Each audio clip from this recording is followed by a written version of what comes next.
Question 14. This solid is a prism with a trapezium cross-section, and we must draw its net, the flat shape you get by unfolding it.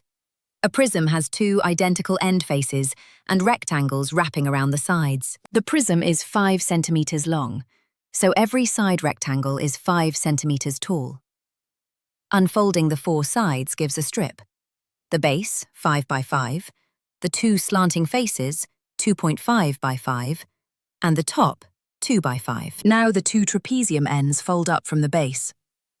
Each trapezium has parallel sides of 5 and 2 centimeters, with slanting sides of 2.5. Its height, by Pythagoras, is the square root of 2.5 squared minus 1.5 squared, which is 2 centimeters, and there it is. The complete labelled net of the prism. 4 rectangles and 2 trapezium ends. Well done. That's question 14.